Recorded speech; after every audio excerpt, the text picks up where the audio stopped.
Hallelujah. ഇത് നമ്മുടെ രണ്ടാമത്തെ ദിവസമാണിന്ന്. ഹാലേ പരിശുദ്ധാത്മ അഭിഷേകം ആവശ്യമുണ്ടോ? ദൈവത്തിന്റെ വചനം എന്ത് പറയുന്നു? അപ്പൊ അഭിഷേകം ആവശ്യമുണ്ടോ? അഭിഷേകം എത്ര വിധമുണ്ട്? അഭിഷേകത്തിൽ എങ്ങനെ നമുക്ക് മുൻപോട്ട് പോകാം? അഭിഷേകം ഇതൊക്കെയാണ് നമ്മൾ പഠിക്കാനായിട്ട്, നമ്മൾ അതിനെക്കുറിച്ച് ചിന്തിക്കാനായിട്ട് എന്നിട്ട് ഒരുമിച്ച് പ്രാർത്ഥിക്കുകയും ചെയ്യണം. അപ്പൊ കഴിഞ്ഞ ആഴ്ചയിൽ നമ്മൾ സംസാരിച്ച കാര്യങ്ങൾ എത്ര പേർക്ക് ഓർമ്മയുണ്ട്? മറന്നു പോയിട്ട് വന്ന പിന്നെ ബാക്കി മുമ്പോട്ട് പോയിട്ട് കാര്യമില്ല. ഹല്ലേലൂയ. ഓർമ്മയുണ്ടോ കഴിഞ്ഞ ആഴ്ച പറഞ്ഞ കാര്യങ്ങൾ?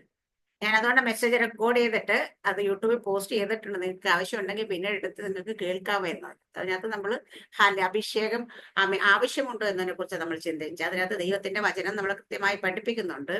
അഭിഷേകം ആവശ്യമാണ്. കാരണം യേശു കർത്താവ് മരിച്ചിട്ട് ഉയർത്തെഴുന്നേറ്റ് സ്വർഗ്ഗാരോഹണം ചെയ്യുന്നതിന് മുമ്പ് ശിഷ്യന്മാർക്ക് കൊടുത്ത ഉപദേശമാണ് നിങ്ങൾ പിതാവിൽ നിന്ന് കേട്ട വാഗ്ദത്തത്തിനായി കാത്തിരിക്കണം. അപ്പൊ നമ്മൾക്ക് വാഗ്ദത്തം തന്ന പിതാവ് ഒരൊറ്റ വാഗ്ദത്തം നമുക്ക് തന്നിട്ടുണ്ടായിരുന്നത് പരിശുദ്ധാത്മാവെന്ന വാഗ്ദത്തമായിരുന്നു. അത് ധരിക്കണമെന്നും അതുപോലെ ശക്തി ധരിക്കോളം നിങ്ങൾ നഗരത്തിൽ പാർക്കണമെന്നും യേശു കർത്താവിന്റെ ഉപദേശമാണ്. അപ്പൊ അതുകൊണ്ട് അഭിഷേകം ആവശ്യമുണ്ട് എന്നുള്ളത് നമ്മൾ മനസ്സിലാക്കി. അതുപോലെ തന്നെ അഭിഷേകം രണ്ട് രീതിയിലുണ്ട്. കാരണം നമ്മൾ പറഞ്ഞു നമ്മുടെ ഉള്ളിലേക്ക് പരിശുദ്ധാത്മ വരാതെ ആർക്കും യേശു കർത്താവ് എന്ന് പറയാൻ പറ്റും. അപ്പോൾ ആദ്യ ദാനമേ പരിശുദ്ധാത്മ നമ്മളിലേക്ക് വരുന്നതിനെ കുറിച്ചും മറ്റൊന്ന് പുറമേ വരുന്ന ഒരു അഭിഷേകത്തെ കുറിച്ചും പറഞ്ഞു. എന്റെ ആത്മാവ് നിന്റെ മേലുണ്ട്. ഹാലൂയ. തകത്തന്മാരെ വിടുവിക്കാനും ദൈവത്തിന്റെ പ്രസംഗിക്കാനൊക്കെ ആയിട്ട് ദൈവം നമ്മൾ അത് നമ്മുടെ മേലുണ്ട്. ദൈവത്തിന്റെ പ്രവൃത്തി ചെയ്യാൻ വേണ്ടിയിട്ട് അഭിഷേകം നമുക്ക് തന്നിരിക്കുന്നു എന്നാണ് നമ്മൾ പറഞ്ഞത്. ഇത്രയും ഭാഗമാണ് നമ്മൾ കഴിഞ്ഞ ദിവസം ചിന്തിച്ചത്. എല്ലാവർക്കും ഓർമ്മയുണ്ടാകുന്നേ വിശ്വസിക്കുന്നു. അല്ലെങ്കിൽ ഞാൻ തന്നെ അത് പറഞ്ഞതേ ഉള്ളൂ. ഇന്ന് നമ്മൾ ആന്തരിക അഭിഷേകത്തെ കുറിച്ച് തന്നെ കുറച്ചുകൂടെ വിശദമായിട്ട് തന്നെ പഠിക്കാൻ പാടില്ല. കാരണം ആന്തരിക അഭിഷേകം അതിനെ കുറിച്ച് 2 കൊരിന്ത്യർ ലേഖനം 1-ാം അധ്യായത്തിൽ 21-22 വാക്യം വായിക്കാവോ? 2 Corinthians chapter 1 verse 21 and 22.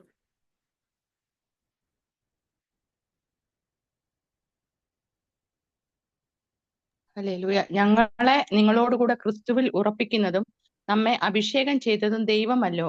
അവൻ നമ്മെ മുദ്രയിട്ടും ആത്മാവ് എന്ന അച്ചാരം നമ്മുടെ ഹൃദയങ്ങളിൽ തന്നുമിരിക്കുന്നു. അവൻ നമ്മളെ മുദ്രയിട്ടും ആത്മാവ് എന്ന അഭിഷേകം നമ്മുടെ ഹൃദയങ്ങളിൽ തന്നുമിരിക്കും. ഇതാണ് നമ്മുടെ ആന്തരിക അഭിഷേകം. ഹല്ലേലൂയ. നമ്മൾ പഴയ നിയമത്തിൽ എണ്ണ ദൈവത്തിന്റെ അഭിഷേകത്തെ സൂചിപ്പിക്കുന്നു. അന്ന് പ്രധാനമായും പുരോഹിതന്മാർ, രാജാക്കന്മാർ, പ്രവാചകന്മാർ, ഈ 3 പേരുടെ മേലായിരുന്നു അഭിഷേകം വന്നിരുന്നത്. അവരെയാണ് ദൈവം അഭിഷേകം ചെയ്തിരുന്നത്. ഹല്ലേലൂയ. അപ്പൊ പുതിയ നിയമത്തിൽ പൗലോസോട് പറയുന്നത് ഞങ്ങളെ നിങ്ങളോട് കൂടെ ക്രിസ്തുവിൽ ഉറപ്പിക്കുന്നതും നമ്മെ അഭിഷേകം ചെയ്യുന്ന ദൈവമല്ലോ. അപ്പൊ ദൈവം നമ്മളെ അഭിഷേകം ചെയ്ത് ക്രിസ്തുവിനോട് കൂടെ ഉറപ്പിച്ചിരിക്കുന്നു. എന്നിട്ട് പറയുന്നു അവൻ നമ്മെ മുദ്രയിട്ടും ആത്മാവെന്ന അച്ചാരം നമ്മുടെ ഹൃദയങ്ങളിൽ തന്നപ്പോ ദൈവത്തിന്റെ ആത്മാവിനാലാണ് നമ്മളെ മുദ്രയിടപ്പെട്ടിരിക്കുന്നത്. എന്നിട്ട് ആ അഭിഷേകം നമ്മുടെ ഹൃദയങ്ങളിൽ തന്നിരിക്കുന്നത് വെച്ചാൽ നമ്മുടെ അകത്ത്. എന്നിട്ട് പരിശുദ്ധാത്മ നമ്മുടെ അകത്താക്കി. മറ്റൊരിടത്ത് പറഞ്ഞ പൗലോസ് പറയും മഹത്വത്തിന്റെ പ്രത്യാശ ക്രിസ്തു നിങ്ങൾ ഇരിക്കുന്നു. യേശു കർത്താവ് തന്നെ പറഞ്ഞിട്ടുണ്ടായിരുന്നല്ലേ, ഞാൻ പോയാൽ കാര്യസ്ഥൻ വരും. അത് എന്നേക്കും നിങ്ങളോട് കൂടെ ഇരിക്കും. അപ്പൊ നമ്മുടെ ഉള്ളിലേക്ക് പരിശുദ്ധാത്മാവ് എന്ന മുദ്ര ഇട്ട് നമ്മുടെ ഹൃദയത്തിലാണ് അത് തന്നിരിക്കുക. അപ്പൊ അതുകൊണ്ട് ആ പരിശുദ്ധാത്മ ഉള്ളത്തിൽ ഇരുന്ന് നമ്മളോട് സംസാരിച്ചുകൊണ്ടേയിരിക്കും. ഈ അകത്ത് വന്ന പരിശുദ്ധാത്മാവ് 1 യോഹന്നാന്റെ ലേഖനത്തില് 2-ാം അധ്യായം 27-ാം വാക്യം പറയുന്നു അവനാൽ പ്രാപിച്ച അഭിഷേകം നിങ്ങൾ വസിക്കുന്നു. ആരും നിങ്ങൾ ഉപദേശിപ്പാൻ ആവശ്യമില്ല. അവന്റെ അഭിഷേകം തന്നെ നിങ്ങൾക്ക് സകല ഉപദേശം തരികയാലും അത് ഫോഴ്സ്കല്ല, സത്യം തന്നെ ആയിരിക്കല്ല. അത് നിങ്ങളെ ഉപദേശിച്ചതുപോലെ നിങ്ങൾ അവനിൽ വസിപ്പിൻ. ഹല്ലേലൂയ. ഇവിടെ നാം കാണുന്ന അഭിഷേകം നമ്മുടെ ഉള്ളിൽ വസിക്കുന്നു. ഹല്ലേലൂയ. എന്നിട്ട് നമ്മുടെ ഉള്ളിൽ അഭിഷേകം ഉള്ളത് കൊണ്ട് അത് നമ്മൾ വീണ്ടും ജനനം പ്രാപിക്കാനായിട്ട് അത് കാരണമായി മാറി. നമ്മുടെ ഉള്ളിൽ ഇരുന്നു കൊണ്ട് ഈ അഭിഷേകം നമ്മൾ ഉപദേശിക്കും. അപ്പൊ നമ്മൾ പറയണയോ ഞാൻ വിശ്വാസത്തിലേക്ക് വന്നിട്ടുണ്ട്, എന്നെ ഉപദേശിക്കാൻ ആരുമുണ്ട്, എന്നെ ഗൈഡ് ചെയ്യാൻ ആരുമുണ്ട്, എന്നെ ലീഡ് ചെയ്യാൻ ആരുമുണ്ട് എന്നൊക്കെ നമ്മൾ പറയാറുണ്ടല്ലേ. നമുക്ക് വചനം പറഞ്ഞു തരാൻ ആരുമുണ്ടായിരുന്നു എന്നൊക്കെ പറയുന്നവരോട് പറയാൻ ഒരു ആൻസറേ ഉള്ളൂ. നമ്മൾ അകത്ത് വസിച്ചുകൊണ്ട് ഇവിടെ പറഞ്ഞ അവനാൽ പ്രാപിച്ച പക്ഷെ നിങ്ങൾ വസിക്കുന്നു. ആരും നിങ്ങളെ ഉപദേശിപ്പാൻ ആവശ്യമില്ല. പരിശുദ്ധാത്മ ഒരുവന്റെ ഉള്ളിൽ ഉണ്ടെങ്കിൽ അവനെ ഉപദേശിക്കാൻ പുറത്തുനിന്ന് ആളുകളുടെ ആവശ്യമില്ല. കാരണം ദൈവത്തിന്റെ ആത്മാവ് നമ്മൾ വസിച്ചുകൊണ്ട് തന്നെയാണ് നമ്മളെ ഉപദേശിക്കുന്നത്. എന്നിട്ട് അവന്റെ അഭിഷേകം നിങ്ങൾക്ക് സകല ഉപദേശം തരിക. ഇന്ന് ആ കുഞ്ഞെന്നെ വിളിച്ചപ്പോൾ ഞാൻ പറഞ്ഞു നമുക്ക് എന്ത് ഡിഫിക്കൽട്ടീസ് ഉണ്ട്, എന്ത് ബുദ്ധിമുട്ട്, ഏത് സബ്ജക്ട് നമുക്ക് മനസ്സിലായാലും നമുക്ക് ചോദിക്കാൻ പറ്റുന്ന യേശു അപ്പയാണ്. കാരണം എന്താ വെച്ചാൽ യേശുവിന് അറിയാത്തതായിട്ടൊന്നുമില്ല. കാരണം ഈ പ്രപഞ്ചത്തിന്റെ സൃഷ്ടിതാവ് യേശു ആണെങ്കിൽ യേശുവിനും മറപൊരുളായി ഒന്നുമില്ല. സകലതും അറിയാം. നിങ്ങൾ സയൻസ് ചോദിച്ചോ, യേശുവിനറിയാം. മാത്സ് ചോദിച്ചോ, യേശുവിനറിയാം. ഹാലയില്ല. നിങ്ങൾ കെമിസ്ട്രി ചോദിച്ചോ, യേശുവിനറിയാം. ഹാലേ, നിങ്ങൾ വീട്ടിൽ കുക്ക് ചെയ്യുന്ന ചോദിച്ചോ, യേശുവിനറിയാം. നിങ്ങളൊരു രോഗിയെ കാണുമ്പോൾ ഹാലേ, അതിന്റെ രോഗം ഞാൻ പറയുമ്പോൾ ഡോക്ടേഴ്സ് ഒരുപാട് ടെസ്റ്റുകൾ നടത്തി ഡയഗ്നൈസ് ചെയ്താലേ ആ രോഗം എന്താണെന്ന് മനസ്സിലാവും. പക്ഷെ അഭിഷേകമുള്ളവന് ഒറ്റ നോട്ടത്തിൽ ആ രോഗം എന്താണെന്ന് മനസ്സിലാവും. കാരണം എന്താ പറയാ, കർത്താവിന്റെ കണ്ണ് സകലത്തെന്ന് വെച്ചാൽ അത് കർത്താവിന് അറിയാത്തത് ഒന്നുമില്ല. ഹാലേ, സകല പ്രപഞ്ചത്തിന് സൃഷ്ടിതാവായ ദൈവത്തിന് ഒന്നും മറവായിരിക്കും. അതുകൊണ്ടാണ് പറഞ്ഞ് അവൻ അഭിഷേകം തന്നെ നിങ്ങൾക്ക് സകല ഉപദേശിച്ചു തരും. നമുക്ക് എന്ത് കൺഫ്യൂഷൻ വന്നാലും ഹാലേ, ചോദിക്കാൻ പറ്റിയത് നമ്മുടെ കർത്താവിനോടാണ്. കർത്താവിനോട് ചോദിച്ചു കഴിഞ്ഞാൽ കർത്താവ് നമുക്ക് അത് മനസ്സിലായി. ഇപ്പൊ പഠിക്കുന്ന കുട്ടികൾക്കൊക്കെ എന്തെങ്കിലും സബ്ജക്ട് ഡിഫിക്കൽട്ട് എന്ന് പറയാൻ നിങ്ങൾ പറയുക ഹാലല്ലേ, അവരോട് ട്യൂഷൻ സെന്റർ അന്വേഷിക്കല്ല, ട്യൂഷൻ ടീച്ചർ അന്വേഷിക്കല്ല ചെയ്യേണ്ടത്.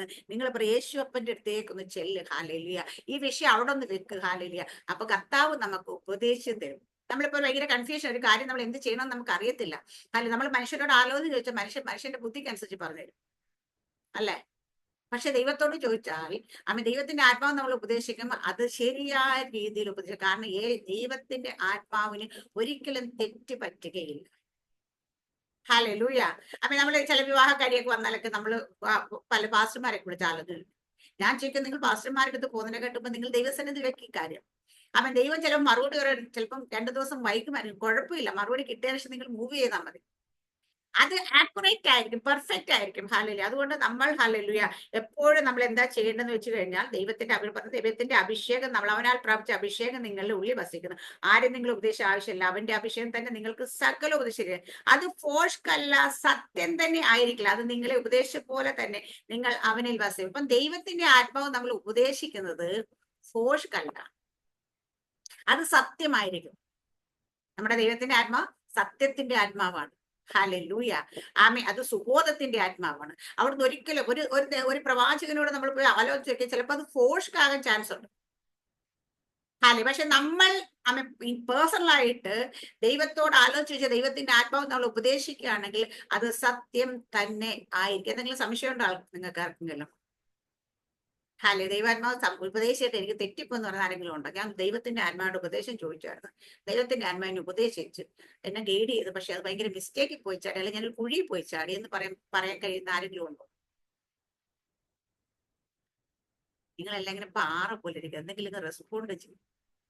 ഹല്ലേലൂയ. ആമേൻ, സ്തോത്രം. ഹല്ലേലൂയ. അപ്പൊ നമ്മൾ ദൈവത്തിന്റെ ആത്മാവിന്റെ ഒരു കാര്യം ചോദിച്ചു കഴിഞ്ഞാൽ അത് ഒരിക്കലും ഫോഷ്കല്ല, സത്യം. നമുക്ക് ആദാമും ഹവ്വയും സൃഷ്ടിക്കട്ടെ, ഉൽപ്പത്തിയിൽ നമ്മൾ പോയി കഴിഞ്ഞാൽ അവർ സൃഷ്ടിക്കപ്പെട്ടത് തന്നെ ഹല്ലേലൂയ ആമേൻ മഹത്വത്തിലാണ് സൃഷ്ടി. നമ്മളെല്ലാരും പറയാണ്ടല്ലേ ഹാലലി, അവര് മഹത്വത്തിലാണ് സൃഷ്ടിക്കപ്പെട്ടത് കൊണ്ട് അവർ വസ്ത്രം പോലും ഇല്ലാഞ്ഞിട്ട് അവർക്ക് നഗ്നത പോലും ഫീൽ ചെയ്തില്ല അല്ലെ. കാരണം അവർ മഹത്വത്തിലായിരുന്നു അവരെ സൃഷ്ടിച്ചത് തന്നെ. സൃഷ്ടിക്കുമ്പോൾ തന്നെ അവർ മഹത്വത്തിൽ. പക്ഷെ നമുക്കറിയാം അവര് പാപം ചെയ്തപ്പോൾ എന്ത് പറ്റി, അവർ ഈ മഹത്വം പോയിപ്പോയി. ഈ മഹത്വം പോയിപ്പോയപ്പോഴാണ് അവർക്ക് ജഡീകമായിട്ടുള്ള നഗ്നത ഫീൽ ചെയ്യാൻ തുടങ്ങിയത്. അപ്പൊ നമ്മൾ വന്ന അഭിഷേകം ഹാലേലിയ അതൊരു മഹത്വമാണ്. നമ്മൾ അതുകൊണ്ട് മഹത്വത്തിന് പ്രത്യാശ ക്രിസ്തു നമ്മൾ ഇരിക്കുന്നു എന്ന് പറയുന്നത്. അപ്പൊ മഹത്വം പോയാൽ ക്രിസ്തു നമ്മൾ ഇന്ന് പോയാൽ നമുക്ക് ജഡികമായ സ്വഭാവം. പക്ഷെ ക്രിസ്തു പോകത്തില്ല. നമുക്ക് തന്നിരിക്കുന്ന ആത്മാവ് സ്ഥിരമായ ആത്മാവിന് നമുക്ക് തന്നിട്ടുള്ളത് കൊണ്ട് നമ്മുടെ ആത്മാവ് നമ്മുടെ ഉള്ളിൽ നിന്ന് പോകത്തില്ല. പക്ഷെ ഒരു കാര്യമുണ്ട്, നമ്മൾ ആത്മാവിന്റെ വാക്ക് കേൾക്കാതെ നമ്മുടെ ഇഷ്ടപ്രകാരം നടക്കാൻ തുടങ്ങിക്കഴിഞ്ഞാൽ നമ്മൾ ജഡികമായ സ്വഭാവത്തിലേക്ക് പോകാൻ തുടങ്ങും. ജഡത്തിന്റെ പ്രവൃത്തി എപ്പോഴും ആത്മാവിന് വിരോധമാണ് നമുക്കറിയാം. അപ്പൊ നമ്മൾ ജഡീകമായ ഇതിലേക്ക് പോകുന്നത് എന്താ വെച്ചാൽ നമ്മുടെ ഉള്ളിലിരിക്കുന്ന ആത്മാവ് നമ്മളോട് സംസാരിക്കുമ്പോൾ നമ്മൾ ആത്മാവിനെ കേട്ടനുസരിച്ച് നടക്കുന്നില്ലെങ്കിൽ നമ്മൾ അറിയാണ്ട് എന്താ പറ്റിയ നമ്മുടെ ജഡീകമായ സ്വഭാവം. അപ്പം അവര് പാപം ചെയ്തപ്പോൾ അവരിന്ന് മഹത്വം പോയി, അവർക്ക് നഗ്നത അവര് തിരിച്ചറിഞ്ഞു. അതുപോലെ നമ്മൾ പലപ്പോഴും അരിഷ്ടരായി പോലെ നഗ്നരായി പോകുന്ന ഒരവസ്ഥ നമുക്ക് വരും. ഹാലലൂയ. വെളിപ്പാട് പുസ്തകത്തിലുണ്ട് ഹാലയില് നമ്മൾ എന്താ പറയാ, കണ്ണിൽ എഴുതാനായിട്ട് ലേബ അവനോട് വിലക്ക് വാങ്ങാൻ പറയുന്നത്. കാരണം എന്താ, നമ്മുടെ നഗ്ന നമ്മൾ സമ്പന്നരെന്ന് പറയുമ്പോൾ നമ്മൾ ദരിദ്രരാണ്. നമ്മളെല്ലാം ഉള്ളപ്പോൾ നമ്മൾ നഗ്നരാണ്. ഇത് മാറണമെങ്കിൽ എന്താണെന്ന് വെച്ചാൽ ദൈവത്തിന്റെ ആത്മാവിനോട് ചോദിക്കണം.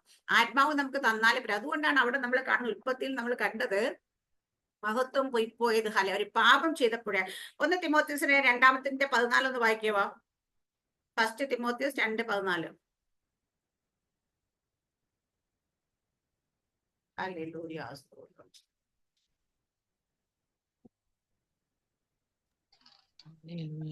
സ്തോത്രം. ആദാം അല്ല സ്ത്രീ അത്രേ വഞ്ചിക്കപ്പെട്ട് ലംഘനത്തിൽ ആദാമല്ല അകപ്പെട്ടത്. സ്ത്രീ അത്രേ വഞ്ചിക്കപ്പെട്ട് വായിച്ചോ. ലംഘനത്തിൽ അകപ്പെട്ടത്. ഉം. എന്നാൽ വിശ്വാസത്തിലും സ്നേഹത്തിലും വിശുദ്ധീകരണത്തിലും സുബോധത്തോടെ പാർക്കുന്നുവെങ്കിൽ അവൾ മക്കളെ പ്രസവിച്ച് രക്ഷ പ്രാപിക്കും.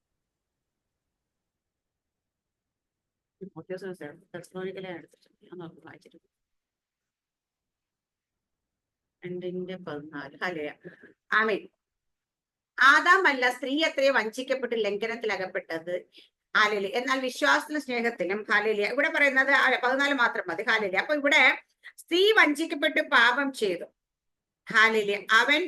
അപ്പൊ ആദാം എങ്ങനെയാണ്? ആദാം പറയുന്നത് എന്താ? ആദാം ഉൽപ്പത്തി കർത്താവ് വന്നിട്ട് ആദാമേ നീ ഞാൻ പറഞ്ഞ ഫലം ഭക്ഷിച്ചോ എന്ന് ചോദിക്കും. ആദാം പറയുന്നത് നീ എനിക്ക് തന്ന സ്ത്രീ അവൾ എനിക്ക് തന്നു. സ്ത്രീ പറയും പാമ്പ് എനിക്ക് തന്നു. പക്ഷേ വഞ്ചിക്കപ്പെട്ടതാണെന്ന് വെച്ചാൽ സ്ത്രീയാണ്. വഞ്ചിക്കപ്പെടാൻ കാരണമായത് എന്താണെന്ന് നമുക്കറിയാം. ഹാലേലൂയ. നമ്മളുടെ ദൈവത്തിന്റെ സാന്നിധ്യം അവിടെ നിൽക്കുമ്പോൾ, ദൈവത്തിന്റെ മഹത്വത്തിൽ വസിക്കുമ്പോൾ, ദൈവം എന്ന് അവരോട് സംസാരിച്ചു കൊണ്ടിരിക്കുമ്പോൾ ഹാലേലൂയ പിശാചിന്റെ സംസാരത്തിന് സ്ത്രീ എന്താ ഹൗവ എന്താ ആ ശബ്ദത്തിന് കാതു കൊടുത്തു. അപ്പൊ നമ്മളിൽ ഇരിക്കുന്ന പരിശുദ്ധാത്മ നമ്മൾ ഉപദേശിക്കുമ്പോൾ നമ്മൾ പരിശുദ്ധാത്മാവിന്റെ ശബ്ദം കേൾക്കാതെ, പരിശുദ്ധാത്മാவோட ആലോചന ചോദിക്കാതെ നമ്മൾ ചില മാനുഷിക ശബ്ദങ്ങൾക്കോ പൈശാചിക ശബ്ദങ്ങൾക്കോ കാതു കൊടുക്കുകയും നമ്മൾ അതിനെ കേൾക്കാൻ ശ്രമിക്കുകയും ചെയ്യുമ്പോൾ നമുക്ക് സംഭവിക്കുന്ന വെച്ചാൽ നമ്മൾ വഞ്ചിക്കപ്പെടും. മനസ്സിലാകുന്നുണ്ടോ? നമ്മൾ വഞ്ചിക്കപ്പെടുമ്പോ എന്താ പറയുന്നത്? പരിശുദ്ധാത്മ ഇടിച്ചു കയറി ഒന്നും പറയത്തില്ല.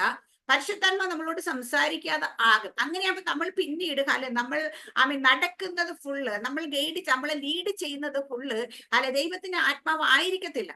ദൈവത്തിന്റെ ആത്മാവ് നമ്മൾ വന്നത് അവൻ സകല സത്യത്തിൽ നമ്മളെ വഴി നടത്താൻ വന്നു. പക്ഷെ നമ്മൾ അതിനെ അനുവദിക്കുന്നില്ല എങ്കിൽ നമ്മൾ പലപ്പോഴും പലർക്കും പല ശുശ്രൂഷകർക്കും പറ്റിപ്പോകുന്ന വീഴ്ചയുടെയാണ്. എന്താന്ന് വെച്ച് കഴിഞ്ഞാൽ എല്ലാവരും ദൈവത്തിന്റെ ആത്മാവിനാലാണ് മുദ്രയിടപ്പെട്ട, ദൈവത്തിന്റെ ആത്മാവിനാലാണ് രക്ഷയിലേക്ക് വരുന്നത്. ദൈവത്തിന്റെ ആത്മാവാണ് നമ്മൾ ഉപദേശിക്കുക. ഇതെല്ലാം ആയിരിക്കുന്ന സമയത്ത് തന്നെ നമ്മൾ അറിയാണ്ട് നമ്മൾ എവിടെയെങ്കിലും ഒക്കെ മാനുഷ്യമായ ശബ്ദങ്ങൾക്കോ പൈശാചിക ശബ്ദങ്ങൾക്കോ നമ്മൾ കാതു കൊടുത്ത് അതനുസരിച്ച് സഞ്ചരിക്കാൻ തുടങ്ങുമ്പോൾ ദൈവാത്മം മിണ്ടാതിരിക്കും. പക്ഷേ നമ്മുടെ ചിന്ത നമ്മൾ അപ്പോഴും പരിശുദ്ധാത്മാവിലാണ് നടക്കുന്നതെന്ന്.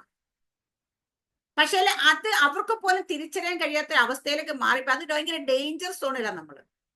ഇപ്പൊ തന്നെ ഹാലേലൂയ നമ്മളിലൊക്കെ ഇപ്പൊ നമ്മൾ എന്താ പറയാ നമ്മൾ ശുശ്രൂഷക്കാരൊക്കെ ആയിട്ട് നിൽക്കുന്ന സമയത്ത് ശുശ്രൂഷയിൽ നമുക്ക് നമ്മൾ ശുശ്രൂഷയ്ക്ക് മിറക്കിൾസ് വണ്ടേഴ്സ് ആൻഡ് മിറക്കിൾസ് ഒക്കെ വെളിപ്പെടുന്നത് നമ്മുടെ പ്രവചനമൊക്കെ ഭയങ്കര ആക്യുറേറ്റ് ആകുന്നുണ്ട്, അല്ലെങ്കിൽ ഭയങ്കര രോഗസൗഖ്യം നടക്കുന്നുണ്ട്, അല്ലെങ്കിൽ മറ്റെന്തെങ്കിലും ഭൂതങ്ങൾ വിട്ടുമാറുന്നത് കാണുമ്പോൾ നമ്മുടെ ഉള്ളിൽ ഹാലേലൂയ നമ്മുടെ ഉള്ളിൽ പിശാച് നമ്മുടെ ക്ഷേണം നമുക്കൊരു തോന്നൽ, നമ്മുടെ മനസ്സൊരു തോന്നൽ കൊണ്ടുവരും. ഞാൻ കാരണം അല്ലെങ്കിൽ ഞാൻ മുഖാന്തരം ഇതൊക്കെ സംഭവിക്കുന്നു എന്നൊരു തോന്നൽ നമ്മുടെ ഉള്ളിലേക്ക് ഇട്ട് തന്നു കഴിഞ്ഞാൽ സംഭവിക്കുന്ന കാര്യം പിന്നെ നമ്മൾ ഹാലേലൂയ നമ്മൾ എന്നല്ല ഞാനെന്ന ഭാവം എന്നിലേക്ക് ഒരു ആ ഭാവത്തെ പറയും അകംഭാവം എന്ന് പറയും, അല്ലെങ്കിൽ നെഗളം എന്ന് പറയും.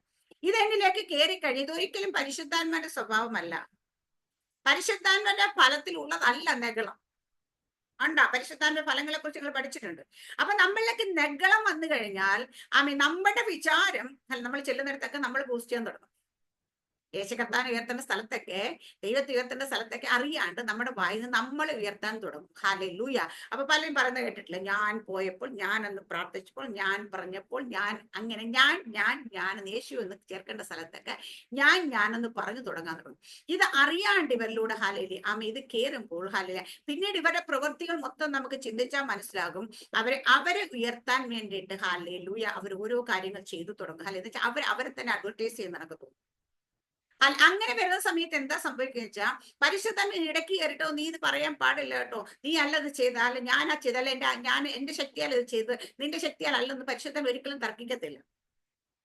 പക്ഷേ എന്താ സംഭവിക്കുക വെച്ചാൽ ഇവരറിയാണ്ട് ഇവർ നടക്കുന്നത് പിന്നീട് ദുരാത്മാവിനാലാണ്. ദൈവത്തിന്റെ ആത്മാവിനാൽ അല്ലാത്ത എല്ലാം ദുരാത്മാവിനാണ്. കാരണം മനുഷ്യന് രണ്ട് ആത്മാവ് മാത്രമേ വസിക്കാൻ പറ്റത്തുള്ളൂ. ഒന്ന് പരിശുദ്ധാത്മാവാണെങ്കിൽ അതർവൈസ് പരിശുദ്ധാത്മാവല്ലാത്ത എല്ലാ മനുഷ്യരും ദുരാത്മാവിലാണ് നടക്കുന്നത്. ഏതെങ്കിലും ഒരു സ്പിരിറ്റിലെ അവർക്ക് നടക്കാൻ പറ്റത്തുള്ളൂ. അപ്പൊ അതല്ലാത്തവരെല്ലാം ദുരാത്മാവ് അവരെ നടത്തും. പക്ഷെ അവർക്ക് മോശ സ്വഭാവങ്ങളൊന്നും ഇല്ല എന്ന് പറയുമ്പോൾ പോലും അവർ ഹോളി സ്പിരിറ്റ് അല്ലെങ്കിൽ മറ്റൊരു സ്പിരിറ്റ് ഇവിടെ ഉള്ളത് ഈവൽ സ്പിരിറ്റ് മാത്രമാണ്. ഒന്ന് ഇരുട്ട് അല്ലെങ്കിൽ വെളിച്ചം എന്ന് പറയുന്ന പോലെ.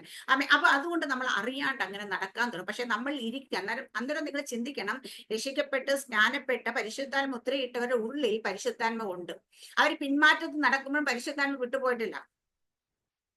അത് സ്ഥിരമായ ആത്മാവ് നമ്മുടെ ഉള്ളിൽ. അപ്പൊ ആത്മാവ് നമ്മുടെ ഉള്ളിൽ ഞരങ്ങിക്കൊണ്ടിരിക്കുക. നമ്മുടെ അകത്ത് ആന്തരികമായിട്ട് ആത്മാവിനെ കുറിച്ച് ഇന്ന് നമ്മൾ പഠിക്കുന്നു. ആത്മാവ് നമ്മൾ എങ്ങനെയൊക്കെ നമുക്ക് ആത്മാവിനെ ദുഃഖിപ്പിക്കാൻ നമുക്ക് കഴിയുമെന്നും, ആത്മാവ് ദുഃഖിച്ചു കഴിഞ്ഞാൽ അത് നമ്മുടെ ജീവിതത്തിൽ ഒരിക്കലും നന്മയായി വരുത്തില്ല എന്നും നമ്മൾ മനസ്സിലാക്കാൻ വേണ്ടി കൃത്യമായി ഞാൻ പറയുന്നത്. നമ്മുടെ ശരീരം ദൈവത്തിന്റെ പഴയ നിയമത്തെ ദൈവത്തിന്റെ ആലയം സൃഷ്ടിക്കപ്പെട്ട പോലെ പ്രാകാരം, വിശുദ്ധ അതിവിശുദ്ധ സ്ഥലം എന്ന് പറയുന്ന പോലെ നമ്മുടെ ശരീരത്തിന് 3 ഭാഗങ്ങളാണ്: ദേഹം, ദേഹി, ആത്മാവ്. നമ്മളിരിക്കുന്ന ആത്മാവ് ആദാമും ഹവ്വയും പാപം ചെയ്തതോടെ നമ്മുടെ ആത്മാവിന് ജീവനില്ലാത്ത ഒരവസ്ഥയിലായി. പക്ഷെ യേശു കർത്താവിന്റെ മരണത്തോടുകൂടി, യേശു കർത്താവ് രക്തത്താൽ വീണ്ടും നമുക്ക് ജീവൻ വെച്ച് തന്ന പരിശുദ്ധാത്മ നമ്മൾ യേശുവിന്റെ രക്തത്താൽ വീണ്ടെടുക്കപ്പെടുമ്പോൾ നമ്മുടെ ഉള്ളിൽ ആത്മാവ് സജീവമാകും. നമ്മുടെ ഉള്ളിലെ ആത്മാവിന് ജീവൻ വെക്കുന്നതോടൊപ്പം നമ്മൾ പരിശുദ്ധാത്മാവും കൊണ്ട് വരും. പക്ഷെ നമ്മളിരിക്കുന്ന ആത്മാവ്, പരിശുദ്ധാത്മാവ് നമ്മളിലുണ്ട്, നമ്മുടെ ആത്മാവ് നമ്മളിലുണ്ട്. രണ്ടുമുണ്ട്, 2 സ്പിരിറ്റ് നമ്മളിലുണ്ട്. അത് മറന്നുപോയത്. രക്ഷിക്കപ്പെട്ട് സ്നാനപ്പെടുന്നവർക്ക് 2 ആത്മാവുണ്ട്. ഇതില് നമ്മൾ അറിയാത്തൊരു കാര്യം വെച്ചാൽ നമ്മളെ നടത്തുന്നത് നമ്മുടെ ആത്മാവ്. നമ്മുടെ ആത്മാവിനെ ഉപദേശിക്കുകയാണ് പരിശുദ്ധാത്മാവിന്റെ ഉത്തരവാദിത്വം. പരിശുദ്ധാത്മ ഉപദേശിക്കുമ്പോൾ ആ ഉപദേശം കേട്ട് അനുസരിച്ച് നടക്കുന്നവൻ ആത്മാവിനാൽ നടത്തപ്പെടുന്നവൻ എന്ന് പറയും. ഇല്ലെങ്കിൽ നമ്മുടെ ആത്മാവ് ആരുടെ ഉപദേശം കേൾക്കുന്ന മറ്റു പലരുടെ ഉപദേശം കേൾക്കും. അപ്പൊ നമ്മുടെ ആത്മാവും ദൈവത്തിന്റെ ആത്മാവും കൂടെ കണക്റ്റായി നിൽക്കുമ്പോഴാണ്, അത് ഒരുമിച്ച് നിൽക്കുമ്പോഴാണ് നമ്മൾ ആത്മീയമായി അകത്ത മനുഷ്യ ശക്തിയോടെ ബലപ്പെടുന്നതും നമ്മൾ ദൈവത്തിന്റെ വചനത്തിലും പ്രാർത്ഥനയിലും അന്യഭാഷ അതിലൊക്കെ നമ്മൾ ഓരോ ദിവസം കഴിയും തോറും നമ്മൾ ആത്മീയമായി വളരെ ആയിട്ട് നമ്മൾ പുഷ്ടി പ്രാപിച്ചു വരുന്നവരാന്ന് പറയും. പക്ഷെ നമ്മുടെ ആത്മാവിന് പരിശുദ്ധാത്മ ഒരു കണക്ഷനും ഇല്ല. രണ്ടായിട്ട് സെപ്പറേറ്റ് ആയിട്ട് ഇരിക്കുകയാണെങ്കിൽ നമ്മുടെ സ്പിരിറ്റും നമ്മുടെ മൈൻഡും ഒരുമിച്ച് കൂടിയിട്ട് നമ്മുടെ മൈൻഡ് നമ്മുടെ ജഡം പറയുന്ന കേട്ട് നമ്മുടെ മൈൻഡും ജഡം ഒന്നിച്ചു നിന്ന് നമ്മുടെ ആത്മാവിനെ കീഴടക്കി നടക്കുന്നെങ്കിൽ നമ്മൾ നല്ലൊരു ആത്മീയരായി ജീവിക്കാൻ പറ്റത്തില്ല. കാരണം നമ്മൾ അറിയാതെ ജഡ സ്വഭാവങ്ങൾ പുറത്തേക്ക് വരുന്നത്. നമ്മൾ ആത്മീയരെന്ന് പറയുമ്പോഴും വിശ്വാസികളെന്ന് പറയുമ്പോഴും നമ്മൾ പുറത്ത് വരുന്ന ഫലം മുഴുവൻ ജഡത്തിന്റെ ഫലമായി മാറും. ജഡത്തിന്റെ ഫലമാണ് എപ്പോഴും നമ്മൾ എന്നുള്ള ചിന്ത മാത്രം. നമ്മൾ എന്നുള്ള ചിന്ത വരും. മറ്റുള്ളവരെ കുറിച്ച് നമുക്ക് ചിന്തിക്കാനേ കഴിയത്തില്ല. പക്ഷെ ദൈവത്തെ നോക്കിക്കഴിഞ്ഞാൽ കർത്താവ് യേശു ക്രിസ്തു ഭൂമിയിലേക്ക് വന്ന് എന്തിനു വേണ്ടിയിട്ടാ? പാപികളെ തേടിയ കർത്താവ് വന്നല്ലേ. അധ്വാനിക്കുന്നതിന് ഭാരം എന്റെ അടുക്കിലേക്ക് വരുന്ന കർത്താവ് വിളിച്ചത്. പണക്കാര് സമ്പന്നരായിട്ടുള്ള എന്റെ അടുക്കൽ വരാൻ പറഞ്ഞിട്ടില്ല കർത്താവ്. അങ്ങനെയുള്ളവരെ തേടി കർത്താവ് പോയിട്ടില്ല. അങ്ങനെയുള്ളവർ അടുക്കിലേക്ക് മാത്രം അല്ല കർത്താവ് യേശു ക്രിസ്തു ഭൂമിയിലേക്ക് വന്നത്. അപ്പൊ കർത്താവ് പറയും, ഞാൻ നീതിമാന്മാരെ ചേർക്കാൻ വേണ്ടിയിട്ടല്ല, പാപികളെ തേടി അത്രേ വന്നത്. എന്ന് പറയുമ്പോൾ കഷ്ടത അനുഭവിക്കുന്നു, ബുദ്ധിമുട്ട് അനുഭവിക്കുന്നു, അന്ധകാരത്തിന്റെ പിടിയെ കിടക്കുന്നവര്, അനേക ഇടങ്ങൾ ചങ്ങലക്കുള്ളിൽ കെട്ടപ്പെട്ടതുപോലെ കിടക്കുന്ന ജീവിതങ്ങളെ കാണുമ്പോൾ നമ്മുടെ മനസ്സ് അലിയണം. അവരരികിലേക്ക് ചെല്ലാൻ, അവരെ വിടുവിച്ചെടുക്കാൻ നമുക്ക് തോന്നുന്നില്ലെങ്കിൽ നമ്മുടെ ആത്മാവ് പരിശുദ്ധാത്മാവിന്റെ ഗൈഡൻസിലല്ല നടക്കുന്നത്. നമ്മൾ ഇന്നും അടങ്ങി പറഞ്ഞ നമ്മുടെ ഗ്രൂപ്പിൽ മെസ്സേജ് ഇട്ടു, പലരും അത് കണ്ടിരുന്നു. നമ്മൾ ഇന്ന് അടങ്ങിയിട്ട് രക്ഷിക്കപ്പെടാത്ത, സ്നാനപ്പെടാത്ത, വിശ്വാസത്തിലേക്ക് വരാത്ത 20 പേർക്ക് വേണ്ടി പ്രാർത്ഥിക്കാൻ വേണ്ടിട്ട് തരും. 10-30 ദിവസത്തേക്ക് പ്രാർത്ഥിക്കാൻ വേണ്ടി നമ്മൾ ഒരു ആഹ്വാനം ചെയ്തെന്ന് അപ്പൊ അന്നേരം നമ്മൾ അതിനകത്ത് പ്രാർത്ഥിക്കാൻ പലരും ഇന്ന് പല എക്സ്ക്യൂസുകളാണ് പറയുന്നത്. കാരണം വെച്ചാൽ അവർക്ക് സമയമില്ല. കാരണം വെച്ചാൽ അവർക്കപ്പൊ നശിച്ചു പോകുന്ന ആത്മാക്കളെ കുറിച്ച് ഒരു വിചാരമില്ല. അതിൽ ഒരു സഹോദരി എനിക്ക് മെസ്സേജ് ഇട്ടു, ഞാൻ ഒരു 3 വിഷയം വെച്ച് 3 സബ്ജക്റ്റിന്റെ പ്രാർത്ഥിച്ചുകൊണ്ടിരിക്കാൻ, ഈ മാസം എനിക്ക് പറ്റും, ഞാൻ അടുത്ത മാസം നിങ്ങൾ പ്രാർത്ഥിക്കാന്ന്. ഇത് പറയുമ്പം ഈ 3 സബ്ജക്ട് പ്രാർത്ഥിക്കുന്ന വ്യക്തിക്ക് ഒരു 10 മിനിറ്റ് അരമണിക്കൂർ എടുത്ത് 20 പേർക്ക് വേണ്ടി പ്രാർത്ഥിക്കാൻ കഴിയുന്നില്ലെന്ന് പറഞ്ഞാൽ ഞാൻ പറയും, മുൻപേ അവന്റെ രാജ്യനീതി അന്വേഷിക്കുക, അതോടെ സകലം നിൽക്ക് നൽകും. നമ്മൾ ദൈവത്തിന് വേണ്ടി ഒരുവൻ നിൽക്കാൻ ഉറച്ചു കഴിഞ്ഞാൽ അവനൊക്കെ കാര്യം നോക്കാൻ ദൈവം അവന്റെ കാര്യം നോക്കും.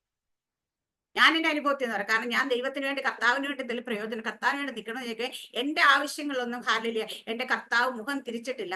കർത്താവ് എന്റെ കാര്യങ്ങൾ നടത്തിത്തരും. അത് എന്തുകൊണ്ട് അങ്ങനെ ചെയ്യുന്നത് വെച്ചാൽ നമ്മൾ ഒരുവൻ കർത്താവിന് വേണ്ടി നിൽക്കാൻ തുടങ്ങിയ കർത്താവിന് വേണ്ടി എഴുന്നേറ്റ് നിൽക്കുമെന്നേ.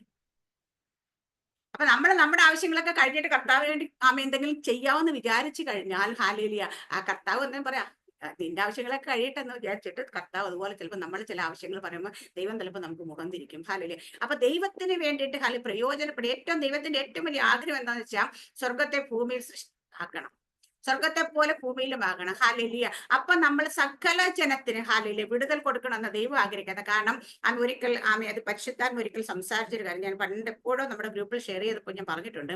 ഹാലലിയ. നമ്മൾ ഇന്ന് ഹാലലിയ ദൈവരാജ്യത്തിന് വേണ്ടി നിൽക്കുന്നില്ലെങ്കിൽ, ദൈവത്തിന്റെ നമ്മൾ ജനത്തെ വിടുവിക്കാനായിട്ട് നമ്മൾ ശ്രമിക്കുന്നില്ലെങ്കിൽ, നമ്മളുടെ ഹാലലിയ ഞാൻ പറയും പിശാച് ദൈവം രണ്ട് ഇരുട്ടും വെളിച്ചം നിൽക്കുക. എന്തായിരിക്കും ദൈവത്തിന്റെ ആഗ്രഹം എന്താണ്? ദൈവം പറയും ഇവൾ എന്റെ മകളാ. പോലെ ഇപ്പൊ ഒരാളെ ചൂണ്ടിട്ട് ഓക്കെ നമ്മുടെ ബോബി സിസ്റ്റർ തന്നെ എടുത്തോ. ബോബി സിസ്റ്റർ കാണിച്ചിട്ട് ദൈവം പറയും ഇവൾ എന്റെ മകളാ, ഇവളെ ഞാൻ ഭൂമി നിർത്തി എനിക്ക് റെപ്രസെന്റേറ്റീവ് നിർത്തിയേക്കാം, ഇവൾ എന്റെ ഹൃദയത്തിൽ ഇഷ്ടമാണ് ചെയ്യാൻ പോകുന്നത്, ഇവൾ ഞാൻ എന്ത് ഹൃദയത്തിൽ വിചാരിക്കും അവള് അത് അത് തിരിച്ചറിഞ്ഞ അവള് ചെയ്യുമെന്ന് പറയാം. അപ്പൊ പിശാച് ചുമ്മാതിരിക്കും, അവൾ അങ്ങനൊന്നും ചെയ്യാൻ പോകുന്നില്ല, അവള് ഞാൻ പറയുന്ന കണക്കാ ചെയ്യാൻ പോകത്തുള്ളൂ, അല്ലെങ്കിൽ അവള് ദൈവത്തിന്റെ ഹൃദയത്തിൽ ഇഷ്ടമൊന്നും ചെയ്യാൻ പോകുന്നില്ല. ദൈവം ബോബിയെ ഇങ്ങനെ മുമ്പ് നിർത്തിയേക്കാന്ന് വിചാരിച്ചു. ബോബി അപ്പം ദൈവരാജ്യത്തിന് വേണ്ടി പ്രയോജനപ്പെടുന്നത് വലിയ ആഗ്രഹം വർത്തമാനമൊക്കെ പറയാം, ഭയങ്കര വർത്തമാനം പറയും, എനിക്ക് ഭയങ്കരമായിട്ട് പ്രയോജനപ്പെടും എന്നൊക്കെ പറയും. ഞാനൊരു എക്സാമ്പിൾ പറയാണ്, ചെയ്യുന്നില്ലെന്നൊന്നല്ല ഞാൻ പറഞ്ഞു കേട്ടാ. അല്ലെ. അപ്പൊ എന്നിട്ട് കിട്ടുന്ന സമയമൊക്കെ ഫേസ്ബുക്കും തോണ്ടി യൂട്യൂബും തോണ്ടി അല്ലെങ്കിൽ എന്തെങ്കിലും കാര്യങ്ങൾ വല്ല എന്താ ഓൺലൈൻ സ്റ്റോറിൽ പോയി സാരിയും നോക്കി ഡ്രസ്സും നോക്കിയൊക്കെ ഇരുന്ന് സമയം കളയാണ്. കിട്ടുന്ന കാശൊക്കെ അതിലൊക്കെ സ്പെൻഡ് ചെയ്ത് ഏതെങ്കിലും പ്രാർത്ഥനാ ഗ്രൂപ്പിലൊക്കെ വല്ലപ്പോഴും കയറി പ്രാർത്ഥന സഭയിൽ പോകുന്ന ആരാധന കൂടുന്നുണ്ട്, കൈ അടിക്കുന്നുണ്ട്, പാടുന്നുണ്ട്. എന്നിട്ട് പറയും ഞാൻ വിശുദ്ധിയായിട്ട് ജീവിക്കുന്നുണ്ട്, ഞാൻ സഭാരാധന കൂടുന്നൊന്നും മുടക്കാറില്ല, ഞാൻ എന്താ പറയുക ടൈത്ത് കൊടുക്കുന്നുണ്ട്, ഞാൻ അങ്ങനെയൊക്കെ ചെയ്യുന്നുണ്ട്.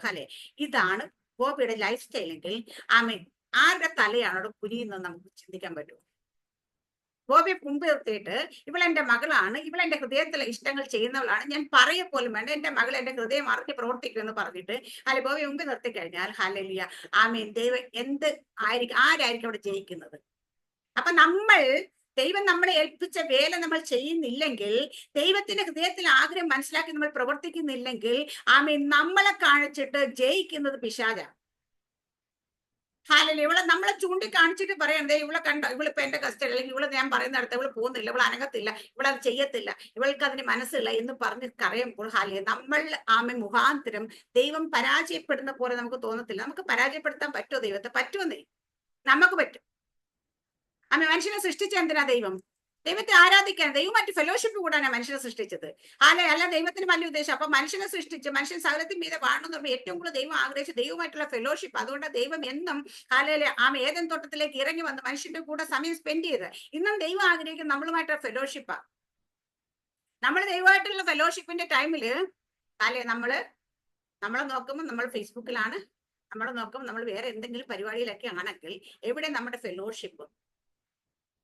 ഞാൻ സഭയിൽ പോകുന്നു, അല്ലെങ്കിൽ ഞാൻ രക്ഷിക്കപ്പെട്ടു, ഞാൻ സ്നാനപ്പെട്ടു, ഞാൻ സഭാരാധന മുടക്കുന്നു, ഞാൻ ആരാധന മുടക്കുന്നില്ല, ബൈബിൾ വായന വഴക്കുന്നില്ല എന്ന് പറയില്ല. പക്ഷെ ദൈവമായിട്ട് നമുക്കൊരു ഫെലോഷിപ്പ് ഇല്ല. എന്താ അത് ഫെലോഷിപ്പ് എന്ന് വെച്ചാ? അല്ലെ കമ്മ്യൂണിക്കേഷൻ ഞാൻ കഴിഞ്ഞ ദിവസം പറഞ്ഞു. അങ്ങോട്ടും ഇങ്ങോട്ടുമുള്ള സംഭാഷണമാണിത്. ഇത് നമ്മൾ ദൈവമായിട്ട് ചെയ്യുന്നതാണ്. നമ്മൾ ഞാൻ പറയും നടക്കുമ്പോഴും ഇരിക്കുമ്പോഴും കുക്ക് ചെയ്യുമ്പോഴും യാത്ര ചെയ്യുമ്പോഴും കുളിക്കുമ്പോഴും എല്ലാം നമ്മളുടെ അകത്ത് മനുഷ്യൻ പ്രാർത്ഥിച്ചുകൊണ്ട് അന്യഭാഷ നമ്മൾ പ്രാർത്ഥിച്ചുകൊണ്ടിരിക്കുക. നമ്മൾ കണ്ടിന്യൂസ് 24/7 നമ്മൾ ദൈവമായിട്ട് ഫെലോഷിപ്പിലാണെന്ന് പറയാൻ പറ്റും. അല്ലാതെ നമ്മൾ ആവശ്യമുള്ളപ്പോൾ മാത്രം വന്നിരുന്നിട്ട് എന്തെങ്കിലും പ്രാർത്ഥിക്കുന്ന അല്ല ദൈവമായിട്ടുള്ള ഫെലോഷിപ്പ്. ഞാൻ ഇന്നലെ രാത്രിയിലൊരു ഓൺലൈൻ പ്രെയർ ഉണ്ടായത്. അപ്പൊ അതിനെ ശുശ്രൂഷ എടുക്കാൻ ഞാൻ പറഞ്ഞു നമ്മൾ എല്ലാവരും എപ്പോഴും പറയും അന്ത്യനാളുകൾ ഞാൻ സകല ജഡത്തിങ്കൽ എന്റെ ആത്മാവിനെ പകരും, നിങ്ങളുടെ പുത്രന്മാരും പ്രവചിക്കും, നിങ്ങളുടെ വൃദ്ധന്മാർ ദർശനങ്ങളെ യൗവനക്കാർ ദർശനങ്ങളെ കാണും, വൃദ്ധന്മാർ സ്വപ്നങ്ങളെ കാണും എന്നൊക്കെ പറഞ്ഞ് പറയും. ഞാൻ പറയിരിക്കുന്ന അവിടെ ഇരിക്കുന്ന എല്ലാവരും ഒരു മാസത്തിൽ നമ്മളിപ്പോ രക്ഷിക്കപ്പെട്ട് സ്നാനപ്പെട്ട 99% ആൾക്കാരും പരിശുദ്ധാത്മ വന്നിട്ടുണ്ട്. ഇല്ലേ? നിങ്ങൾ എല്ലാവരും പ്രവചിക്കുന്നുണ്ടോ? നിങ്ങൾ എല്ലാവരും ദർശനങ്ങളെ കാണുന്നുണ്ടോ? നിങ്ങളെല്ലാം സ്വപ്നങ്ങളെ കാണുന്നുണ്ടോ? ഇല്ല. കാരണം എന്താണെന്നറിയോ? നമ്മൾ തന്നെ പരിശുദ്ധാത്മാവ് പലരുടെയും ചിന്ത ചർച്ച ചെല്ലുമ്പോൾ ആരാധന നടക്കുമ്പോൾ കൈയടിച്ചൊന്ന് കുറച്ച് വൈബ്രേഷൻ ഒക്കെ വന്ന് ഒന്ന് തുള്ളിച്ചാടിയിട്ട് പോരാൻ വേണ്ടിയിട്ട്. പക്ഷെ ഞാൻ പറയുന്നത് അങ്ങനെയാണ് നിങ്ങളുടെ ആരാധന, നിങ്ങൾ പരിശുദ്ധാത്മാവിൽ ബന്ധമെങ്കിൽ നിങ്ങൾ വർക്ക് ചെയ്യുന്നത് നിങ്ങൾ പരിശുദ്ധാത്മാവിലല്ല അവിടെ ചലിക്കുന്നത്, നിങ്ങളുടെ ഫീലിങ്സിൽ അവിടെ ചലിക്കുന്നത്. കാരണം വെച്ചാൽ അവിടെ നമ്മൾ ചെല്ലുമ്പോൾ നല്ല നല്ല ഇത് ഡ്രംസ് ഒക്കെ വെച്ച് അടിച്ച് അല്ലെങ്കിൽ കീബോർഡിന്റെ ഒക്കെ സൗണ്ട് നല്ല വർഷിപ്പ് സോങ് ഒക്കെ വരുമ്പോൾ നമ്മൾ അറിയാണ്ട് കൈയടിച്ച് ഒക്കെ നമ്മുടെ ശരീരത്തിൽ ഒരു ചൂടൊക്കെ വരുമ്പോൾ നമ്മൾ കാരണം അതിന് എന്തായാലും ഞാനിങ്ങനെ പറഞ്ഞപ്പോൾ ഇത് പറഞ്ഞപ്പോൾ അവിടെ സിസ്റ്റർ എൻ്റെ അടുത്ത് അവിടെ നിന്ന് ഇതിന് ഇളക്കപ്പരിപ്പ് എന്ന് പറയും സിസ്റ്റർ. ഞാൻ പറഞ്ഞു അത് തന്നെയാണ് കറക്റ്റ്. കാരണം വെച്ചാൽ ഇതെന്താ വെച്ചാൽ ഇതിനകത്ത് നിന്നിട്ട് പുറത്തേക്ക് പോകുമ്പോൾ ഇതില്ല. ഞാൻ ഒരു പരിശുദ്ധാത്മാവിന്റെ അഭിഷേകം നിങ്ങൾ ഉണ്ടെങ്കിൽ നിങ്ങൾ നിങ്ങളുടെ പ്രാർത്ഥനാ മുറിയിൽ ഇരിക്കുമ്പോഴും ബോബി ചില സമയത്ത് എന്നോട് അമ്മ പറയാറുണ്ട്, ചേച്ചി ഞാൻ പ്രാർത്ഥിച്ച വലിയൊരു ദൈവശക്തി എന്നിലേക്ക് വന്ന് അപ്പൊ എനിക്ക് ഭയങ്കരമായിട്ട് ദൈവശക്തിയുടെ ശരീരത്തിൽ ഇതാണ് അഭിഷേകം. കാരണം നമ്മൾ ഒറ്റയ്ക്ക് നമ്മുടെ മുറിക്കുള്ളിൽ നിന്ന് പ്രാർത്ഥിക്കുമ്പോഴും നമ്മൾ ആ ദൈവശക്തി നമ്മൾക്ക് ഫീൽ ചെയ്യണം. നമ്മൾ ആ സാന്നിധ്യത്തിന് കീഴിരിക്കണം, നമ്മൾ തിരിച്ചറിയണം. അങ്ങനെ ഇരിക്കുന്നതിൽ നിങ്ങൾ ആത്മാവിലാണെന്ന് പറയാൻ പറ്റത്തുള്ളൂ. അല്ല പുറത്തുനിന്നുള്ള എന്തിന്റെയൊക്കെ പവറില് നിങ്ങൾ എന്തോ നിങ്ങൾ എന്തെങ്കിലും വെളിപ്പെടുന്നെങ്കിൽ അത് പുറത്തുനിന്നുള്ള പവറിൽ വരുന്നതാണ്. നിങ്ങളുടെ ഉള്ളിലെ ആത്മാവല്ല. ഉള്ളിലെ ആത്മാവാണ് നിറഞ്ഞു കവിഞ്ഞത് പുറത്തേക്ക് ഒഴുകേണ്ടുന്നത്. എന്താ ദൈവത്തിന്റെ വചനം പറയുന്നത്? വിശ്വസിക്കുന്ന ഉള്ളിൽ നിന്ന് തിരുവഴുത്ത് പറഞ്ഞ ജീവജലത്തിന് നദികളോട്. അപ്പൊ വിശ്വസിക്കുന്ന ഉള്ളിൽ നിന്ന് ഒഴുകണമെങ്കിൽ അകത്ത് സ്റ്റോർ ആയിരിക്കണം. നമ്മളുടെ പാത്രത്തിനകത്ത് വെള്ളം ഒഴിച്ചു കഴിഞ്ഞാൽ അത് നിറഞ്ഞ് കവിയുമ്പോൾ മാത്രമേ അത് പുറത്തേക്ക് തുളുമ്പത്തുള്ളൂ. കറക്റ്റ് അല്ലേ? അപ്പൊ നമ്മളിൽ ഉള്ള പരിശുദ്ധാത്മാവ് അത് ഓവർഫ്ലോ ചെയ്യുന്നതാണ് നമ്മളുടെ ശരീരത്തിലൊക്കെ ഇതിങ്ങനെ എന്താ പറയാ മാനിഫെസ്റ്റ് ആയി വരുന്നത്. അല്ലെങ്കിൽ നമുക്ക് അറിയാൻ പറ്റും, ശക്തി വരുന്നതായിട്ട് അറിയാൻ പറ്റുന്നത്. ഇന്ന് പലപ്പോഴും പലയിടത്തും എന്തുകൊണ്ട് പരിശുദ്ധാത്മാവിനെ കുറിച്ച് അധികമായി പഠിപ്പിക്കുന്നില്ല എന്ന് പറഞ്ഞു കഴിഞ്ഞാൽ പരിശുദ്ധാത്മാവിനെ കുറിച്ച് ഒരു പഠിച്ചു കഴിഞ്ഞാൽ മറ്റുള്ളവർ പിന്നാലെ ഓടത്തില്ല. ഒരു വിഷയം വന്നാ ഫോണെടുത്ത് 10 വരെ വിളിക്കത്തില്ല, പാസ്റ്റർ എനിക്ക് വേണ്ടെന്ന് പ്രാർത്ഥിക്കണമെന്ന് പറയത്തില്ല. കാരണം ആത്മാവുള്ളവൻ അവനറിയ എന്ത് ചെയ്യണമെന്ന്. നമ്മൾ അധികാരിയാണ്. നമ്മൾ യജമാനനാണ്. സകലത്തിനും അവകാശിയാണ്. പക്ഷെ ശിശുവായിരിക്കുന്നവർക്കും ദാസനേക്കാൾ ഒട്ടും വിശേഷത. എന്താ ശിശുവായിരിക്കാൻ കാരണമെന്ന് ചോദിച്ചു കഴിഞ്ഞാൽ നമ്മൾ ഉള്ള ആത്മാവ് നമ്മളെ ബോധ്യപ്പെടുത്തുന്നത് നമ്മൾ തിരിച്ചറിയുന്നില്ല. ഞാൻ പറയുന്നത് എത്ര പേർക്ക് മനസ്സിലാകുന്നുണ്ടോ? നിങ്ങൾ ഓരോരുത്തരും ആത്മാവിന്റെ അഭിഷേകത്തിന്റെ അടുത്ത തലത്തിലേക്ക് കയറുവാനും ആത്മാവ് അഭിഷേകം ഇല്ലാത്ത ആത്മാഭിഷേകം എന്തുകൊണ്ട് ആത്മാവിന്റെ അഭിഷേകം ഇത്രത്തോളം ഇമ്പോർട്ടൻസ് നമ്മൾ പുതിയ നിയമ ഇസ്രായേലെ നമുക്ക് ആവശ്യമെന്ന് ചോദിച്ചാൽ ആത്മാവില്ലാതെ നമുക്ക് ഒന്നും ചെയ്യാൻ പറ്റത്തില്ല. ദൈവത്തിന്റെ വചനം ഇരുവാറ്റുള്ള വാളാണെന്ന് പറയും.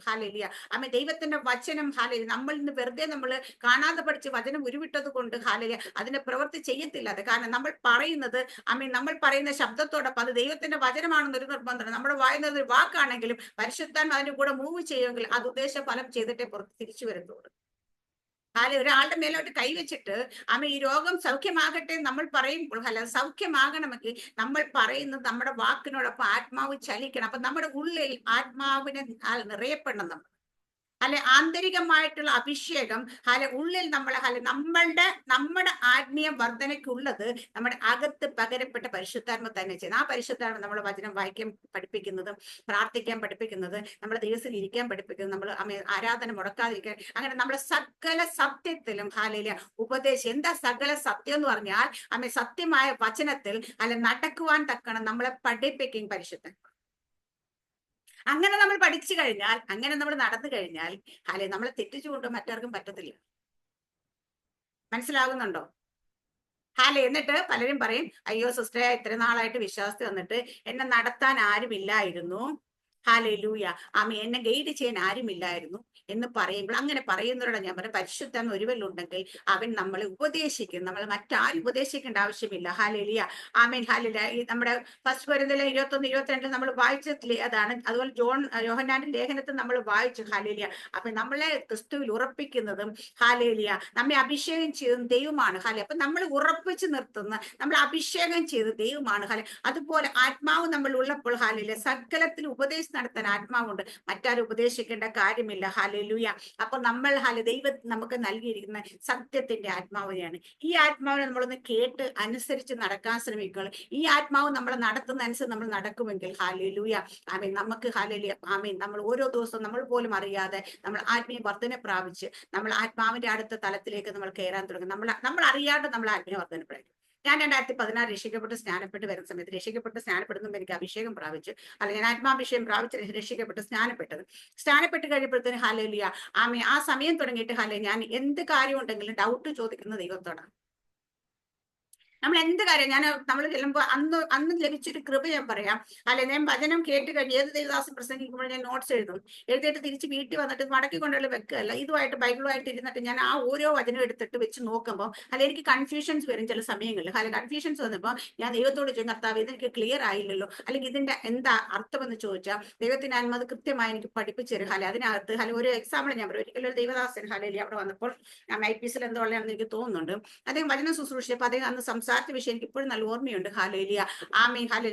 അവിടെ ലാസറിന്റെ കുഷ്ഠരോഗിയ ലാസറിന്റെ ധനവാന്റെയും കഥയാണ് പറഞ്ഞത്. അതിനെക്കുറിച്ച് പറഞ്ഞിട്ട് പറഞ്ഞു, ധനവാൻ സ്വർഗരാജ്യത്തെ കിടന്ന് ഒട്ടകം സൂചിക്കൂടെ കിടക്കുന്നത് പോലെയാണ് എന്നെല്ലാം പറഞ്ഞത്. ഇതെല്ലാം പറഞ്ഞു വന്നപ്പോൾ അവസാനം എനിക്ക് വന്നൊരു കൺക്ലൂഷനിൽ വന്നൊരു ഒരു മീനിങ് എന്റെ ഉള്ളിലേക്ക് മനസ്സിലായത്. എന്താ മനസ്സിലായെന്ന് വെച്ച് കഴിഞ്ഞാല് ധനമുള്ളവർക്കാർക്ക് സ്വർഗത്തിൽ പോകാൻ പറ്റത്തില്ല എന്ന് ഒരു തോട്ട് അതേപോലെ എനിക്ക് ഫീൽ ചെയ്തു പുള്ളിയുടെ മെസ്സേജിൽ. അപ്പൊ ഞാൻ വീട്ടിൽ വന്നിരുന്നിട്ട് ഇത് എടുത്തു വെച്ചുകൊണ്ട് ദൈവാത്മാവിനോട് ചോദിച്ചു, കർത്താവേ അങ്ങനെയാണോ ഇത്, അതിന്റെ കറക്റ്റ് ഉള്ള മീനിങ് അങ്ങനെ? അപ്പൊ ദൈവം എന്നോട് പരിശുദ്ധമായിട്ട് തിരിച്ച് സംസാരിച്ചിട്ട് പറഞ്ഞു, അതിനുള്ള ആൻസർ അതിനകത്ത് തന്നെ ഉണ്ടെന്ന് പറഞ്ഞു. ആ വചനത്തിൽ തന്നെയുണ്ട്. അപ്പൊ ഞാൻ പറഞ്ഞു എനിക്ക് മനസ്സിലായില്ല. അപ്പൊ എന്നോട് ഒന്നുകൂടെ നീ വായിച്ചു നോക്കുന്നു പറഞ്ഞു. ഞാൻ പറഞ്ഞു ആ 3 പ്രാവശ്യം എന്നോട് പറഞ്ഞു നീ വായിച്ചു നോക്കുന്നു, എനിക്ക് മനസ്സിലായില്ല. അപ്പൊ ഞാൻ പറഞ്ഞു എനിക്ക് മനസ്സിലായില്ല കർത്താവ്. അപ്പൊ ദൈവം എന്നോട് പറഞ്ഞു തന്നു, കുഷ്ഠരോഗിയ ലാസർ മരിച്ചിട്ട് അബ്രഹാം പിതാവിന്റെ മടിയിൽ കിടക്കുന്നതാണ് കാണുന്നത്. ധനവാൻ നരകത്തിൽ നിന്നിട്ട് കാണാം, യാതനാസ്ഥലത്ത് നിന്ന് കാണുന്നല്ലേ. അപ്പൊ അബ്രഹാം പിതാവിന്റെ മടിയിൽ കിടക്കുന്നത്. അപ്പൊ വേദപുസ്തകത്തിൽ ദൈവം അനുഗ്രഹിച്ച് ബഹുസമ്പന്നനായി എഴുതിയിരിക്കുന്ന കൂട്ടത്തിൽ അബ്രഹാം, ഇസഹാക്കും യാക്കോബിനെ കുറിച്ച് മാത്രമേ അങ്ങനെ എഴുതിയിട്ടുള്ളൂ. അപ്പം ദൈവത്തിന് അമ്മനോട് പറഞ്ഞേ, വചനത്തിൽ ബൈബിളിൽ ഒരാൾ ബഹുസമ്പന്നൻ എന്ന് പറഞ്ഞാൽ നമുക്ക് ചിന്തിക്കാൻ പറ്റത്തില്ല ആ സമ്പന്നത എത്രയാണ്. നമ്മൾ ചോദിച്ചാൽ മുകേഷ് അംബാനിയാണ് ഇന്ത്യയിലെ ഏറ്റവും വലിയ പണക്കാരെന്ന് പറയല്ലേ. അപ്പൊ അതൊക്കെ നമുക്കൊരു മെഷർ ഉണ്ട്. പക്ഷേ ഇത്ര കോടി എന്നൊക്കെ ഇത്ര ബില്യൺസ് എന്നൊക്കെ പറഞ്ഞിട്ട് എല്ലാ വർഷവും നമ്മൾ കണക്ക് കിട്ടും. പക്ഷേ ദൈവം എന്നോട് പറഞ്ഞ ബൈബിൾ ഒരാളെ കുറിച്ച് മഹാസമ്പന്നൻ, മഹാസ്നേഹം, അങ്ങനെയൊക്കെ മഹാ എന്നുള്ള വാക്ക് ഉദ്ദേശിച്ച് അത് അൺലിമിറ്റഡ്, നമുക്ക് കൗണ്ട് ചെയ്യാൻ പറ്റത്തില്ല. അത്രയും സമ്പന്നനായ അബ്രഹാമിന് സ്വർഗത്തിൽ പോകാമെങ്കിൽ ഏത് സമ്പന്നനും സ്വർഗത്തിൽ പോകാം. സ്വർഗത്തിൽ പോകുന്നതിന്റെ മാനദണ്ഡം സമ്പത്തല്ല, പക്ഷെ അവന്റെ ജീവിത ശൈലിയാണ്. അവിടെ ധനവാനെ കുറിച്ച് പറയുന്നത് അവൻ കിട്ടിയ സമ്പത്തിൽ ധനത്തിൽ മതിച്ചു പുളച്ചു ജീവിച്ചെന്ന് തന്നെ എഴുതിയേക്കുന്നത്. അപ്പൊ അവന്റെ ജീവിതം ശരിയല്ലാത്തതുകൊണ്ട് നരകത്തിലേക്ക് പോയത്. ഞാൻ പറഞ്ഞതിന്റെ കാരണം പരിശുദ്ധാത്മ നമുക്ക് ഒരു കാര്യം എക്സ്പ്ലെയിൻ ചെയ്ത് തരുമ്പോൾ അത് വളരെ ക്ലാരിറ്റിയോട് നമുക്ക് എക്സ്പ്ലെയിൻ ചെയ്ത് തരും. അത് നമ്മുടെ ഹൃദയത്തിൽ കടക്കുകയും ചെയ്യും. വർഷങ്ങൾക്ക് ശേഷമായിട്ടും പരിശുദ്ധാത്മ എനിക്ക് പറഞ്ഞു തന്നിട്ടുള്ള ഓരോ വചനം എൻ്റെ ഉള്ളിലുണ്ട്. കാരണം എന്ന് വെച്ച് കഴിഞ്ഞാൽ അത് നമ്മളപ്പോ അന്ന് തുടങ്ങിയിട്ട് ഞാൻ ദൈവത്തിന്റെ ആത്മാവിൽ ചോദിക്കുന്ന മാത്രമല്ല, അന്ന് എനിക്കൊക്കെ ലഭിച്ചൊരു കൃപയാണ്. എവിടെയെങ്കിലും ഇത്ര വലിയ പ്രസംഗനാണ്, ഇത്ര വലിയ വർഷങ്ങളായ പാസ്റ്റാണെങ്കിലും വചനം പറഞ്ഞുകൊണ്ടിരിക്കുമ്പോൾ ദൈവത്തിന്റെ വെളിപ്പാടിലല്ലാത്ത ഫോഷ്കിൽ എന്തെങ്കിലും കാര്യം മിസ്റ്റേക്ക് പറഞ്ഞ ആ സമയം എന്റെ പരിശുദ്ധാത്മ എന്റെ തലയ്ക്ക് ഇങ്ങനെ പയ്യൊരു പൊട്ടുന്ന പോലെ, എന്നിട്ട് എനിക്ക് കറക്റ്റ് വചനം അവിടെ വെച്ച് കാണിച്ചു തരും. നമ്മളെന്ന് വെച്ചാൽ തെറ്റ് പിടിച്ചുകൊണ്ട് വീട്ടിൽ പോകേണ്ട കാര്യമില്ല. കാരണം എന്ന് വെച്ചാൽ പരിശുദ്ധാണ് നമ്മൾ. അപ്പൊ നമ്മൾ അത് ശ്രദ്ധിക്കുകയും നമ്മൾ ചോദിക്കുകയും നമ്മൾ ആ ആവശ്യം നമ്മൾ ദൈവത്തോട് പറഞ്ഞ ആ ദൈവത്തിന്റെ ആത്മാവ് നമ്മളോട് അത് എന്നേക്ക് നമ്മൾ അതുപോലെ നടത്തും. നല്ല രാത്രി ഞാനൊരു പ്രസംഗം കേട്ടോണ്ടിരുന്നപ്പോ അദ്ദേഹം അവിടെ പ്രസംഗിച്ചൊരു കൊച്ചു പയ്യനാണ്. അദ്ദേഹം പറഞ്ഞു ഏലിയാവിന്റെ ഒറ്റ പ്രാർത്ഥന തീ ഇറങ്ങുന്നത്. പരിശുദ്ധ ഒരു ഒറ്റ പ്രാർത്ഥന നീ വാങ്ങും വെച്ചു 2 പ്രാർത്ഥന. ഞാൻ പെട്ടെന്ന് അവിടെ ഇരുന്നാണ് ബൈബിൾ എടുത്ത് വായിച്ചപ്പോൾ ശരി ഏലിയാവ് 2 പ്രാവശ്യം പറയുന്നു ഹല്ലേലൂയ അവിടെ പ്രാർത്ഥിക്കുന്നുണ്ട്. തീ ഇറങ്ങുന്നതിന് നമ്മളെല്ലാരും പറയും ഏലിയാവ് ഒറ്റ പ്രാർത്ഥന തീ ഇറങ്ങി. ഏലിയാവിന്റെ ഒറ്റ പ്രാർത്ഥനയല്ല തീ ഇറങ്ങി, ഏലിയാവ് 2 പ്രാവശ്യം തീ ഇറങ്ങി. പ്രാർത്ഥിച്ചാണ് തീ ഇറങ്ങിയത്. ഹല്ലേലൂയ. വചനം സൂക്ഷിച്ച് വായിച്ചാൽ മനസ്സിലായി. അപ്പൊ ഇതുപോലെ ദൈവം ചെറിയ കാര്യങ്ങൾ പോലും നമുക്ക് ഗൈഡ് ചെയ്ത് തരും നമ്മൾ. ഹല്ലേലൂയ. എന്തുകൊണ്ടാണ് ഞാനിത് എന്റെ അനുഭവത്തിൽ കൂടെ പറഞ്ഞതെന്ന കാര്യം വെച്ചാൽ നിങ്ങൾ ഓരോരുത്തരും നമ്മുടെ എല്ലാവരുടെ മേൽ പകരപ്പെട്ട് ഒരേ ആത്മാവാണ്. ഹല്ലേലൂയ. ഇതേ ആത്മാവ് തന്നെയാണ് പെന്തക്കോസ്ത് നാളിൽ കൂടിയിരുന്നവർ പത്രോസിന്റെ മേലും ഹല്ലേലൂയ അവിടുന്ന് സകല മനുഷ്യ യോഹന്നാൻ യാക്കോബ് എല്ലാവരുടെ മേൽ വന്നത് അതേ ആത്മാവ് തന്നെ പൗലോസിന്റെ മേൽ വന്നിരിക്കുന്ന അതേ ആത്മാവ് തന്നെയാണ് നമ്മുടെ മേലും വന്നിരിക്കുന്നത്. ഈ ആത്മാവിന്റെ ഒരു വ്യത്യാസമില്ല. അപ്പോൾ ചില ആൾക്കാർ മാത്രം അതുകൊണ്ട് വളരെ ഇതായിട്ട് ശക്തമായി ഉപയോഗിക്കപ്പെടുന്ന അല്ലെങ്കിൽ ശക്തമായി അവർ ഓരോ ദിവസം കഴിയും തോറും ഭയങ്കര ആത്മീയ വർധന പ്രാപിച്ച് നമുക്ക് മാത്രം പറ്റുന്നില്ലെങ്കിൽ അത് നമ്മുടെ മാത്രം കുഴപ്പമാണ്. ഹല്ലേലൂയ.